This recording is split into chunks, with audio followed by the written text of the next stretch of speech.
What if a civil war started in 2021? People were actually not too. People were actually surprised there was no civil war that started. A civil war starting in America is pretty probable. Of course, I think it's like the worst case scenario that could happen, but most people think it would be by state.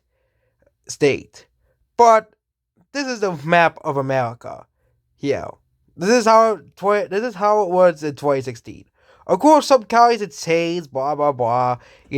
Some counties flip. Some, like for example, Zapata County is red, and of course this county is blue. But we'll be seeing how well each party fares in this. Basically the whole January 6th thing happens.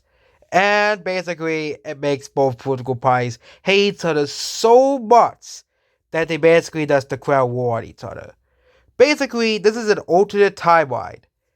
What would happen if the Republicans refused to accept Joe Biden's election and basically just said, we're done. We're done with America, and we're making our own America where we get our way, basically. And basically, this would be the map. This is a map of all the Republican won counties. But I'll basically do a better map that is. I'm gonna make it a second. Here's what the map would more accurately look like. I don't know the exact counties in North Dakota, but there'll be some like random places in North Dakota. Also, I forgot about the Iron Range. Up here, this is another extremely liberal area. But this is what a more accurate map would look like. So, yeah. The thing is, the Republicans have some advantages, where they basically control all of the food, all of the energy and stuff. But the Democrats also have a lot of the population. For example, New York City, LA, Chicago, all of the big cities in the country.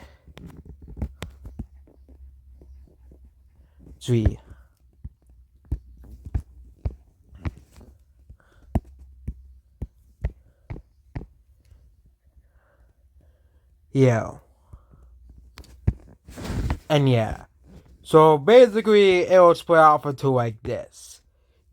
This is why I think a civil war is pretty unrealistic. Actually, even if the country is divided, because there are countries that are much more divided than America that have not had a civil war. And are still, in terms of, polarization. For example, a country like France or a country like the UK has polarization too, but basically in the 21st, the former president refused to concede, and basically, he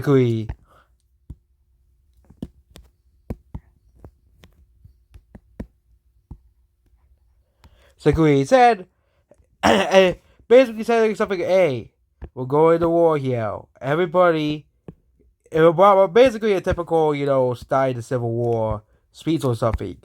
So basically, both sides of the country would be fighting a war that may last decades. And also will be factoring in other real world events, at least that stuff that happened in the past year.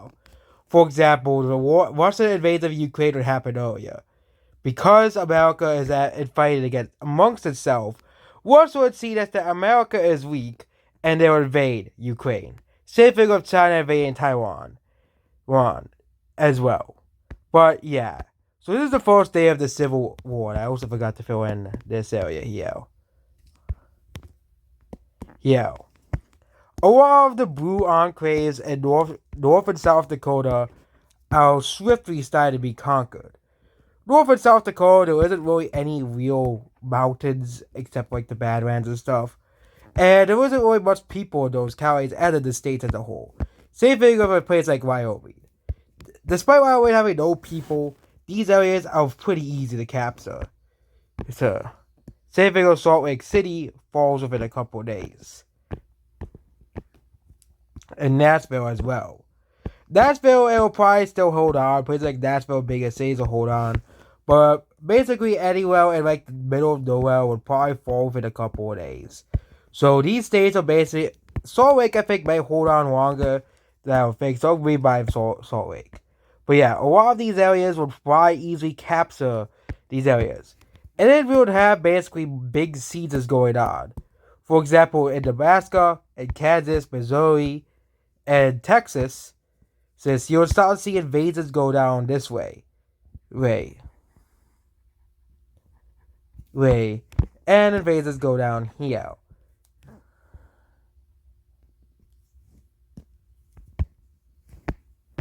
In the south, you'll see a basically. Also forgot to put Charleston and Savannah. There. These areas will basically want to put themselves, try to recapture a lot of Virginia as much as possible. Trying to recapture Virginia is trying to recapture the Virginia area. I think is a very important thing for the Democrats to do. So you can connect, though, basically this whole area, this whole region, which is a very democratic region, to the rest of to the areas where they will need the help most. Yeah. The problem is these states up. Battle would basically take place in Maine, and of course, guerrilla warfare would ensue. It would basically be just as bad as the Vietnam War. Well, basically, because a lot of Maine and a lot of the Northeast is mostly forest, it basically gives basically a lot of time for people up here and here to do guerrilla warfare. So expect this area to be a grueling, horrible place. Kind of like the Vietnam War. Another problem is that the Democrats won't really have electricity. If you do not know, America has three main power grids. This side, and of course Texas. The problem is, the part that controls the power, food, and everything is the Republicans, whether if Democrats like it or not. And the ones that control the power are the ones who control electricity and stuff. So it will be much harder for Democrats to make advancements in these areas. Yes. Yes. Despite knocking down several areas here.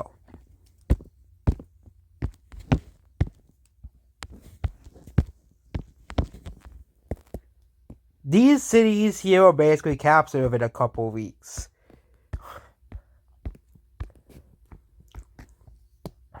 Pittsburgh as well is captured.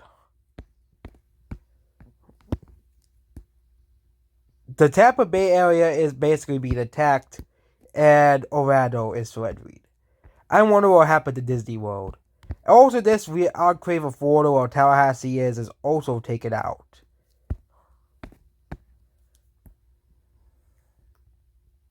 And Miami is split in half. There will be several battles here.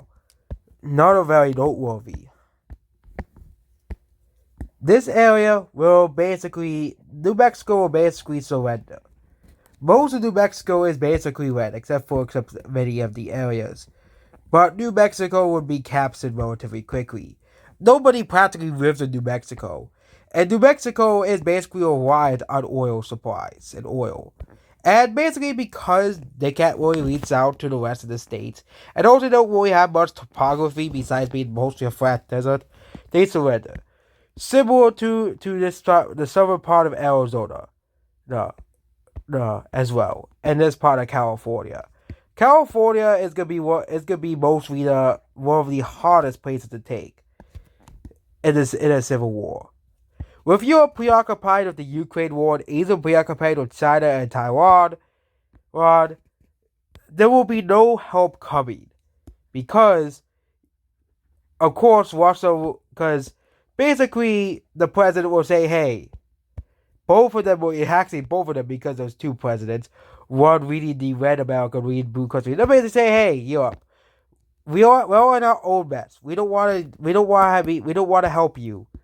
And that will probably piss off Europe as well because, but again, they understand. Hey, there was a civil war over their own petty ideological disagreements. The Democrats try to solidify New Jersey. The rest of New York makes an offensive against the upstate New York, and this part of Pennsylvania makes an offensive against this part of Pennsylvania. Yeah, yeah. But Europe, but now a couple months have passed. All of Iowa is firmly under Republican control, making it 1, 2, 3, 4, 5, 6, 7 states now occupied by Republicans. Basically, because Republicans took over New Mexico, there wasn't really much to take over most of the rest of Texas. And that was basically just like a trench war from World War One, if you remember that. But yeah.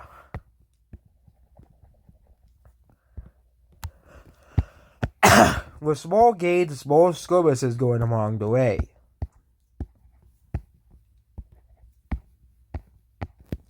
Oh, I put it right there, the wrong place.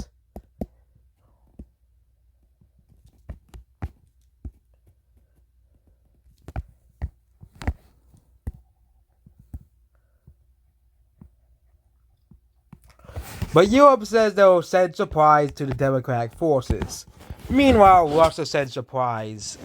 Basically, the only one of the few countries that send supplies to the Republican forces.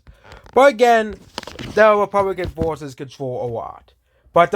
And also the countries of Hungary and Poland also send supplies to the Republicans, much to the EU's dismay.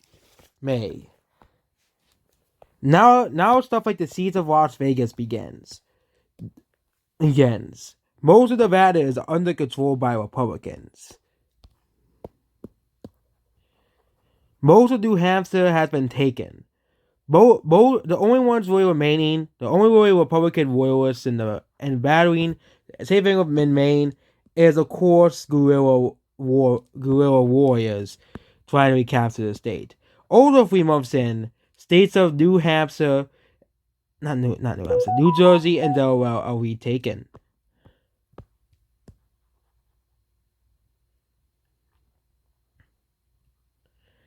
And also this part of Maryland is taken alongside here.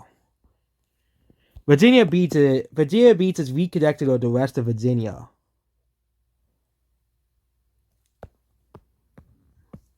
Yeah. But the problem is now the Republicans are pushing into Maryland and this side, which creates another front line.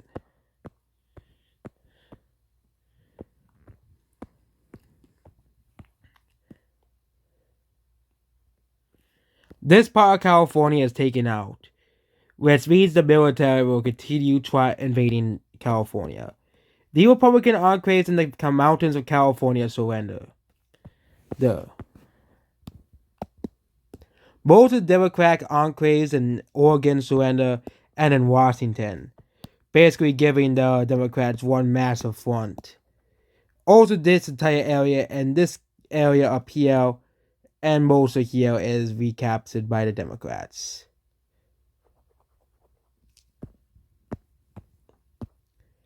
Salt Lake City surrenders after 4 months of the war, along with Phoenix as well, and Las Vegas. The cities basically lose because of lack of food. Same thing with Omaha, and same thing with Kansas City as well.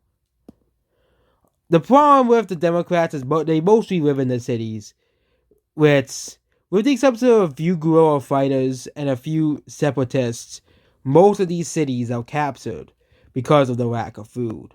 The only place that is basically resisting still is the Chicago land area, which also now expands into Wisconsin, which is also gained resources through Canada and the Great Lakes, but as well.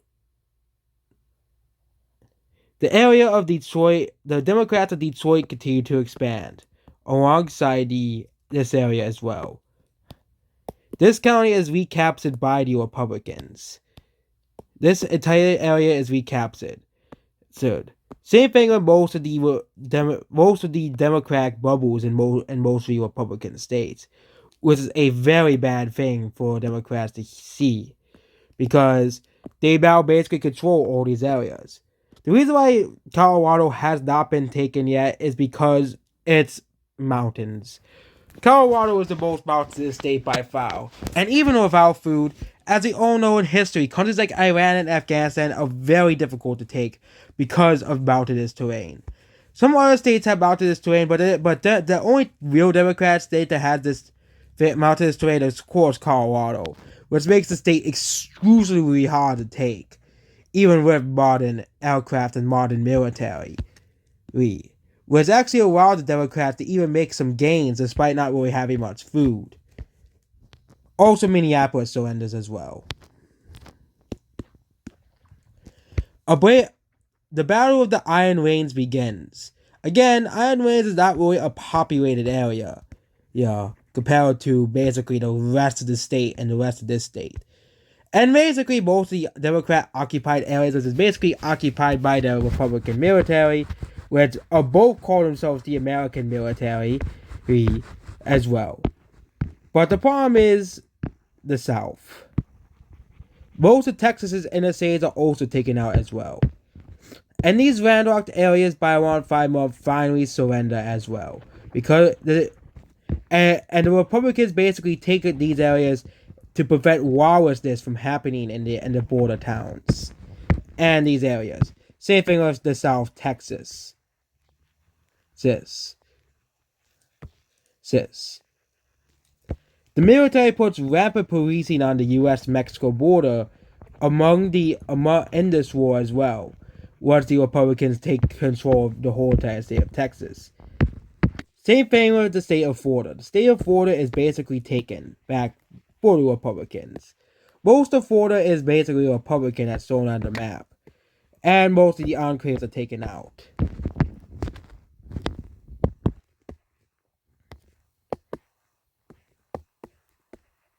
The Democrats start to invade closer to the shore of South Carolina, and some of the invasions are successful, but mostly to connect their areas. Well, of course, also because of how poor, also there's now seeds of New Orleans. An invasion now there's a pushback against the Chicagoland forces. Despite this, there wasn't enough farms to keep Chicago forces really well fed, which is the biggest problem. 7 to 8 months in, and the Democrats are basically losing badly in this war. And basically 2 separate factions emerge, even amongst the Democrats, because of those fractured. Basically, this part of the Democrats basically split off as well. Also, the Republicans are officially able to take back Alaska as well. Hawaii also declares its own independence as a country alongside Puerto Rico.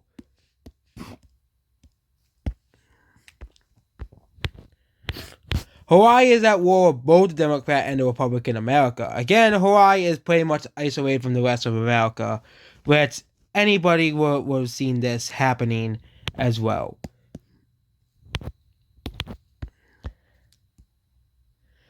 The invasion of Maryland continues. And basically, though, because the Republicans are done fighting the cities, they're able to easily push back against most of the forces. 8 months in, the Iron Range is finally surrendering after months of guerrilla warfare and guerrilla campaigns as well, which basically makes both Wisconsin and Minnesota under control of the Republican government. Also, the Democratic government basically takes out the rest of New Hampshire, whereas it's the second state that they won. And also Maine's northern side is still fighting against the rest of Maine as well. But eventually they'll lose as well. The battle for upstate New York continues. These areas are taken as well, which again, they're not really big populated places either. Most of the areas, and basically then another invasion of these areas began. Louisiana might soon become the next state to be under control of the Republican government. Meanwhile, the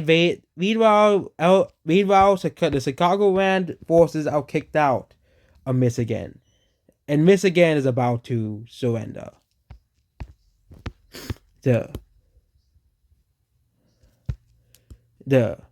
And now the siege of Memphis begins a year into the war.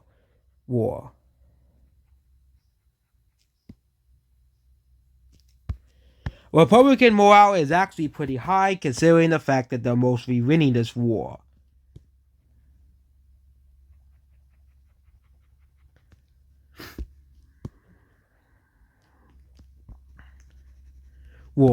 And are pushing back against the Democrats of most of these states. Also, these cities I forgot are taken out as well. Republicans managed to push back against this part of the Oregon, which as well, and also start a campaign in Hawaii.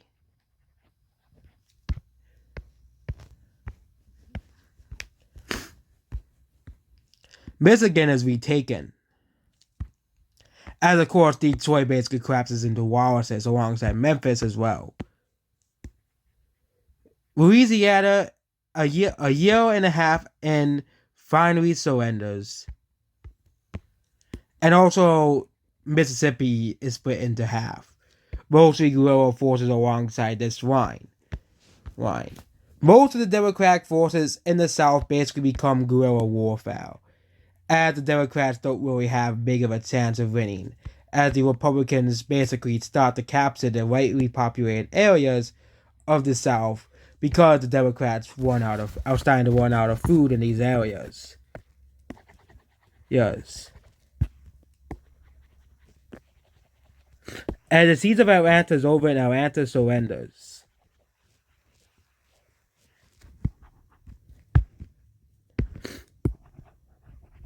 And now most of the South is reduced to tiny guerrilla warfare movements in the South as well. Same thing with Colorado as well. Now it's California. California continues to, despite this, the Republicans are having trouble taking out California. Despite this, California, does inspire rebellion in Republican-held areas, but of course the military takes down the rebellions with force, which outcry among most of the areas, which create the Unified Democratic Front.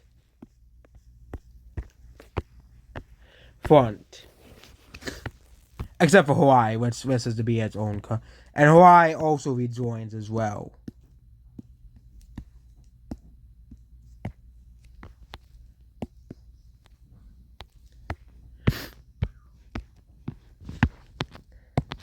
The Chicagoland area turns to guerrilla warfare in this battle as well. Northern Maine finally surrenders. And it took that long for Northern Maine to surrender. Most of the Democratic forces are basically just sporadic areas around the South, Chicagoland, and Colorado.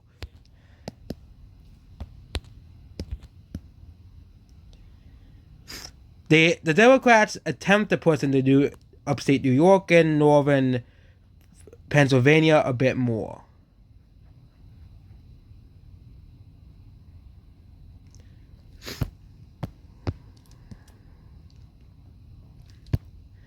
As the Republicans are preoccupied also around California, trying to take back California. Wisconsin and these areas around Indiana and Chicagoland finally surrendered due to attrition 2 years in. Same thing with basically the enclaves in the South. I don't really see the enclaves in the South really having a real chance of winning. And the guerrilla warfare tactics finally lose at the end. Colorado is also finally starting to lose their fronts as well, and finally surrenders to the Republicans. So let me see what Democrats only control the east and west coasts and Hawaii, does not bode well for them winning the war as well. For example, the Democrats control most of the four most populated states, which only control New York, California. Meanwhile, the Republicans fully control all Florida and Texas. With some rebellions coming in since.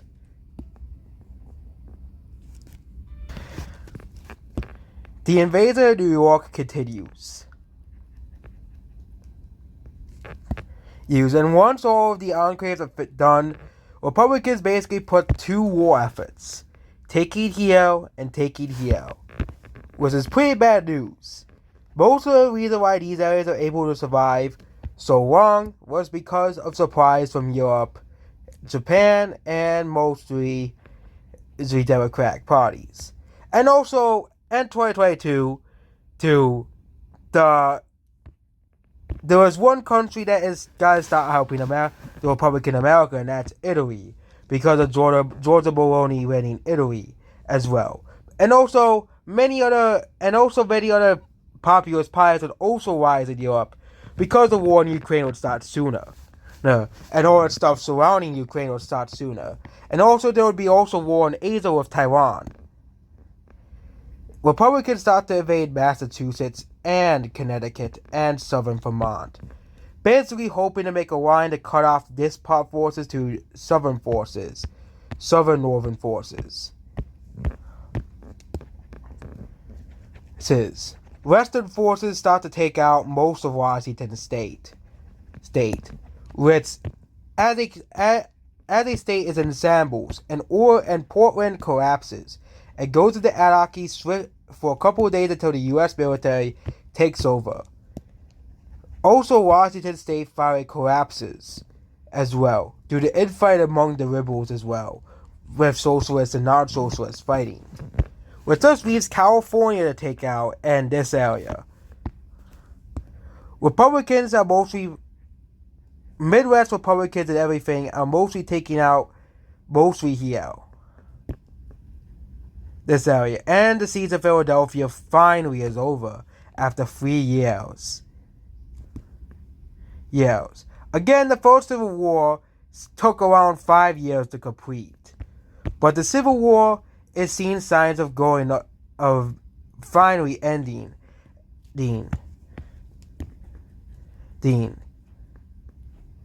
As Republicans are now breathing distance to D.C., which is basically still the capital of the Democratic America. Meanwhile, Palm Beach is the capital of the Republican America, until of course they take back D.C., because both claim D.C. is the capital, the sole and true capital of America. And this entire area is about to be captured. This whole entire D.C. area is about to be captured. Democrat forces down here surrender. And D.C. surrenders. The Republicans form basically a new government. Basically will basically make America under military rule for 10 years. If you think that military rule is unreasonable and not happening, most Americans support the military. So, most of the people would agree on military rule until proper elections are sorted out.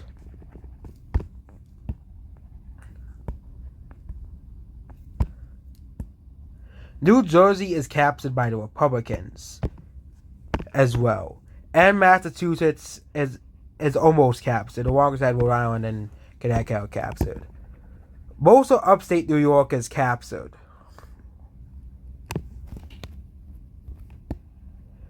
Most of this area is mostly guerrilla warfare and might take years to recapture. So, Massachusetts surrenders. Massachusetts is mostly an urban state, and them mostly lacking food is one problem. Boom. Most people in America eat food that is from America. Yes, Europe can Europe can send food to America, but there's also the war in Ukraine happening, which Europe will have to try to feed themselves. Which, yeah, America is one of the breadbasket of the world. And with China also at war with Taiwan because America is preoccupied with the Civil War, yeah, the Democrats, that's the biggest problem now is food. Food. California swiftly starts being retaken because of the lack of food. And the first area that is taken is the border to secure the border from the complete lawlessness. Because of course the Democrats are more preoccupied with the war. California basically starts to surrender and gives up the war. Yeah, that easily.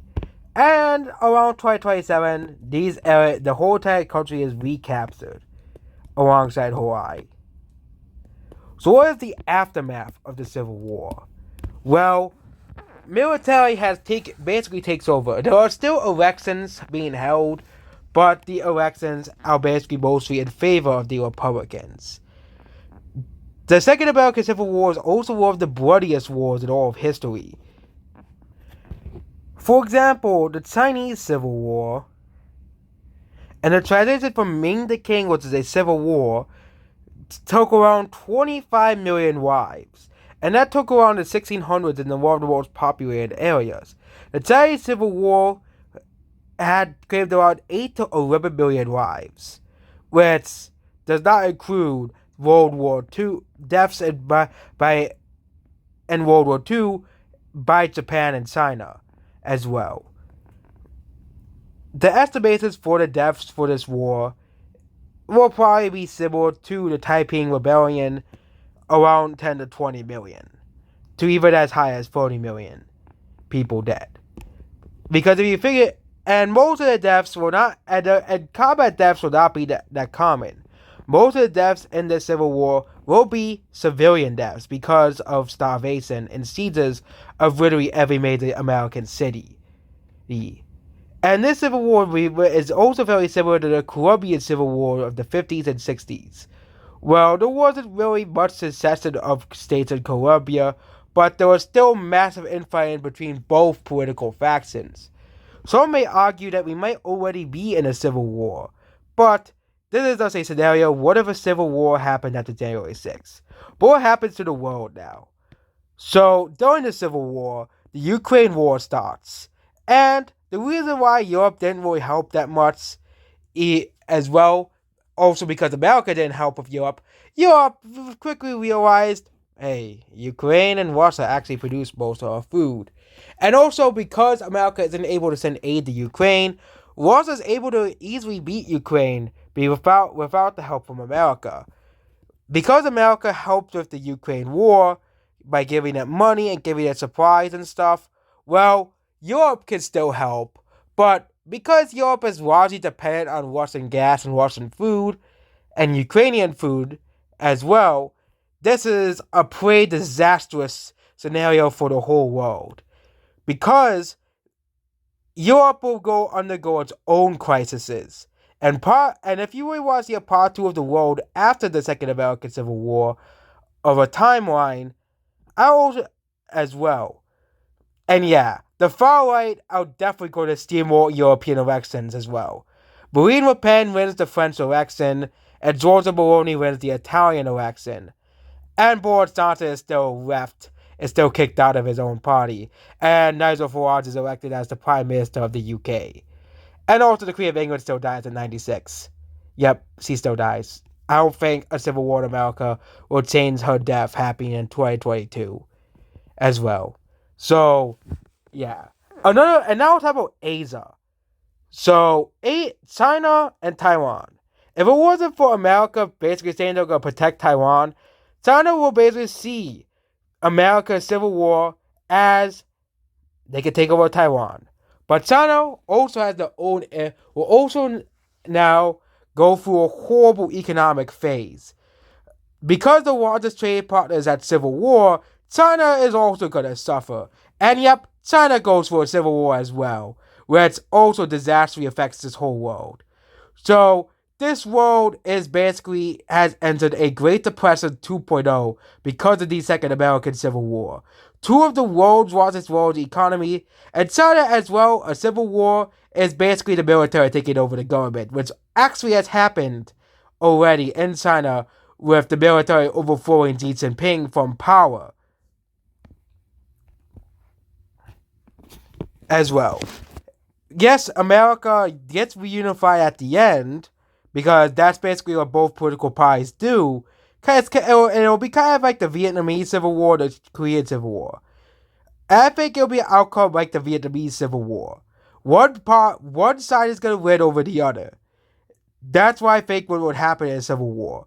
Both parties want to reunify America under their own goals and ideals, under their own truths and ideals as well. How would this new America function?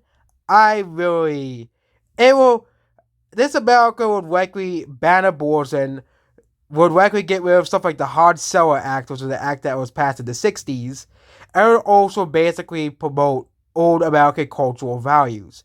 So that means this America will be very, very similar to the 50s and 60s America. And the military will also be taken to basically any area to wipe out any other rebellions, kind of like what happened after the Civil War. Because there will still be people that are going to say, even though we lost, let's try to do it again as well. And also, because of the collapse of China, the world is in a second Great Depression. So, yep, the world isn't much better than it is today. We already have economic problems in the modern world. But now we have a second Great Depression, which is pretty bad for the world economy. That is just a whole new levels of bad. Will there be World War III in this timeline if they further go down the timeline? So yeah, if this gets popular enough, there will be a part 2 to this timeline. How would this affect the 2030s and 2040s? Because most of these events happened in the 2020s and the Great Depression, and we all know what took us out of the Great Depression, another World War, as well. Well, and also with Russia raid against Ukraine and Europe basically losing and the far right taking control of Europe as well.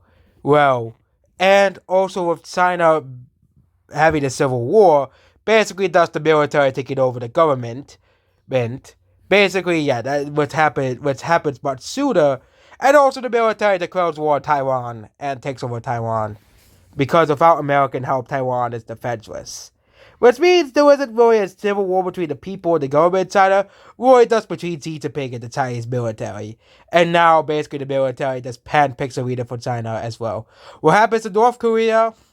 Well, North Korea still exists. Because China's economy still collapses as well, and there's a housing crisis, and China's going to do everything that it can to try to fix it, including the demographic crisis. So yeah, how would the world fix the demographic crisis? How would Europe go into another world war because of the rise of the far right? And would this new Republican-led America, after the military is done, controlling America, as well? Well, how would America become isolationist, or would America, still keep close tabs with some of its allies? I think that America would still have some allies. I think Pierre would also win in Canada, which, yeah, he would basically make, efforts to basically, because of what happened in America, to basically rekindle relations with America. This new America would also have good relations with Hungary, Poland, Italy, and France, and also Japan, because America has always been friends with Japan since the end of World War II. So yeah, and also, man, this America would be a Russian ally, as much as every liberal is discussed. Because, or at least be neutral to Russia as well. And America's main enemy will be the CCP. Because yes, the CCP still exists in North Korea. And also Iran's revolution would still happen as well. Yep, Iran, we don't know what the revolution will end in, but yeah, Iran will also have a civil war as well. But yeah. But unlike that, Iran will actually have a civil war, unlike China. Unlike, China where the government or the military just overthrow the government, basically. And also there was a bunch of rebellions in China, but the military was able to cross them as well. So yeah. And I basically made China still stay the same. So there could be still at least something that will happen in the future too. So yeah. The next World War will be it'll be either be a Cold War between China and America, vying for influence around the world, and it will basically be this world will basically turn it into a Cold War between the far right and the far left, controlled by China and its allies North Korea and Cuba, and many countries in Africa, which will basically mean any left-wing party will be accused and claimed as a Chinese puppet, and any far-right party will be accused as a puppet of America, like Italy, Poland, Hungary, and Brazil. And yeah, Bolsonaro somehow still wins the election, whereas the Chinese government accuses America of stealing the election in Brazil to secure Brazil as an ally of America as well. So yeah, if this gets a part 2, I'll be getting more of the geopolitics of this new world as well. And would it be a Cold War or would it be a hot war? Goodbye.